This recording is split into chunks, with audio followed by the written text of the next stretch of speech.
Hello friends, today's story is called Ruby Finds a Worry. It's written by Tom Percival. If you look at this picture, you can see Ruby, and there's her worry. Do you know what a worry is? Worrying is when you think about something that might happen and it might not be a good thing. So for example, some people worry about, well, what if mommy and daddy don't come to pick me up from school? And they get nervous. Nervous is when you feel that feeling in your belly and you don't feel so good and it's kind of like tickly and scary. A worry is when you think about things that might happen that might not be so great. But most people, when they worry, they don't think about the good things that could happen. So I'm going to think about that, not mommy and daddy not coming to pick somebody up from school. Mommies and daddies always come and pick up from school. I've never had a child left in my classroom because mommy and daddy didn't come. Or sometimes people worry about things like, what if I don't get my snack at 2 o'clock?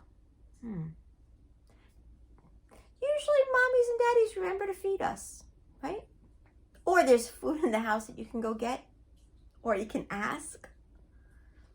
So sometimes worrying could be about something that's not even needed to think about because some things just get taken care of.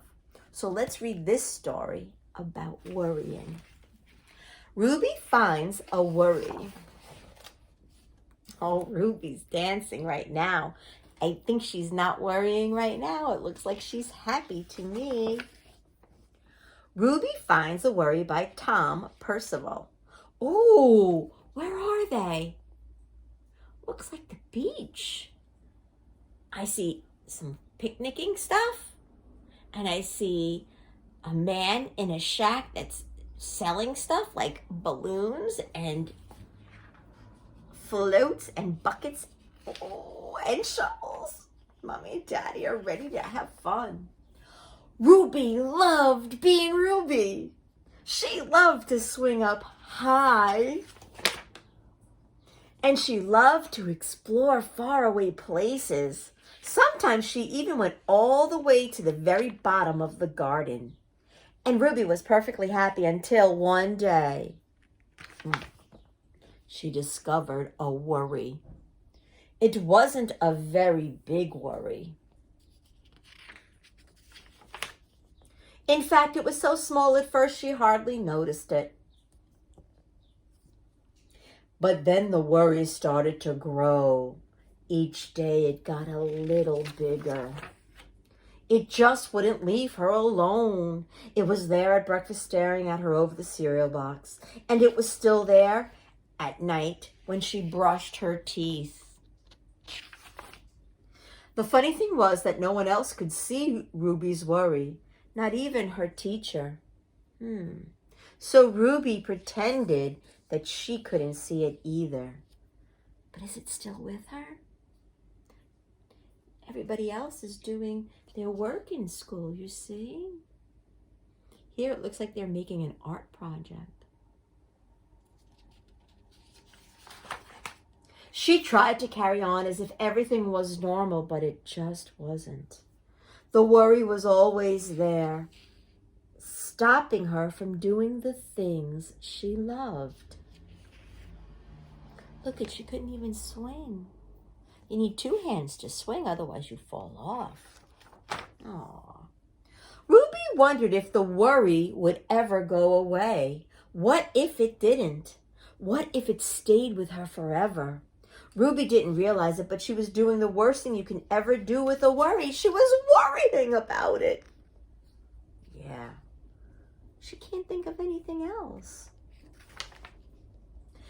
Now the worry was enormous. That means big, big, big.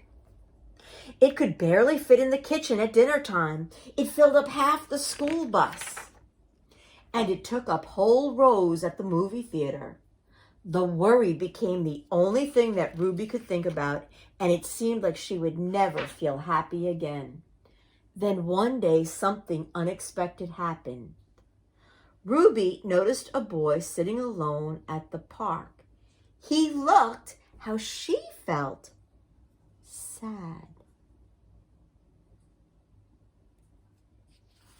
And then she noticed something else hovering next to him. Could it be a worry? It was! Ruby realized that she wasn't the only person with a worry after all. She asked the boy what was on his mind, and as he told her, the strangest thing happened. His worry began to shrink.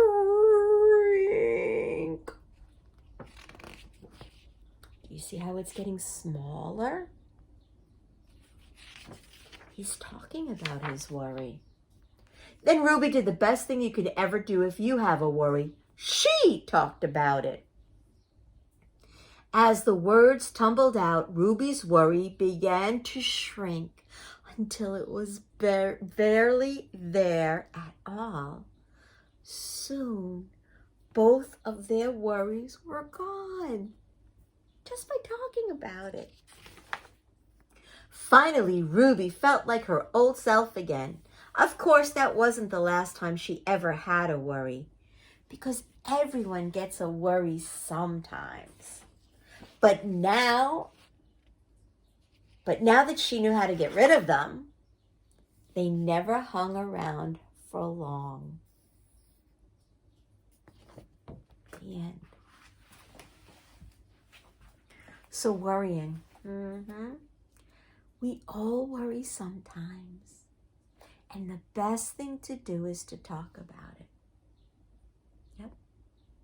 When I remind you to pinch, pull, and open up your snack packaging, that's me worrying. I don't know if you knew that. You know why? I worry that you're going to need help when you're in kindergarten, and you'll be able to ask some people. Yeah. But I want you to be able to do things for yourself, so that I don't have to worry about you, that you'll be able to do it. And I know you can. I worry about other things too. Sometimes if I'm running late in the morning, I worry that I'm going to miss my bus. So what do I have to do the next day? I have to remember to get up earlier and to have to move a little quicker in the morning so I don't miss my bus, right? So worrying, we all do it. And the best way to fix a worry is to talk about it. You can talk about it with a new friend, or you can talk about it with someone you love. Let it out. That helps us with our worries. Do you have any worries that you think about? If you do, you should talk about it with a grown-up that you love, or a friend. You could even ask Mommy and Daddy, FaceTime Michelle, I want to tell her about a worry I have. We could talk. Okay? So remember, we don't want big, ginormous, enormous, gigantic, huge worries. So we want to talk about them so they can shrink and shrink and shrink. Love you and miss you.